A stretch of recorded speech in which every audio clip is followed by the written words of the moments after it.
তারে আল্লাহ মানুষ কইতে রাজি। হালাল হারাম মানলো না, পর্দা পুশিদা করলো না, আল্লাহর বিধান নিয়ে মস্কারি করলো, আল্লাহর বিধান নিয়ে টিটকারি করলো। আল্লাহ পাক রব্বুল আলামিন তারে মানুষ কইতে রাজি। একজন মহিলা দিনদার হওয়া অতি জরুরি।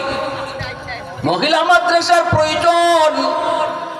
যেই ঘরে মা দিনদার হয়, যেই ঘরের মা নামাজি হয়, যেই ঘরের মা পর্দা পুশিদা করে, এই ঘরের সন্তানগুলিও দিনদার হয়।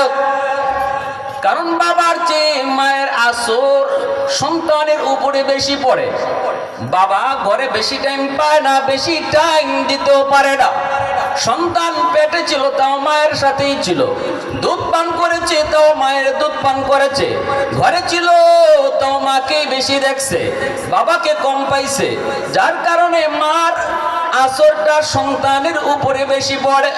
মা যদি দিনদার হয়, আশা করা যায় সন্তানও দিনদার হবে। মা যদি বদ্দিন হয়, এই বদ্দিনের আসর, খারাপ আসর সন্তানের উপরে যায় পড়বে। এজন্যই তো আল্লাহর নবী রহমতের নবী বলেছেন, আল মারআতু রাইয়াতুন আলা বাইতি যাওজিহা ওয়া ওয়ালাদিহি আও কামা ক্বালা নবী আলাইহিস সালাম।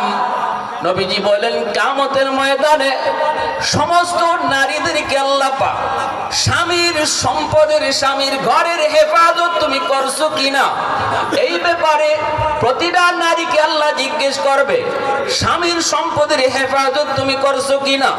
দ্বিতীয় আরেকটা প্রশ্ন আল্লাহ করবে সন্তানের ব্যাপারে, সন্তানকে তুমি কি দেখাইছো, সন্তানকে তুমি কি শিখাইছো, সন্তানকে তুমি কি বুঝাইছো।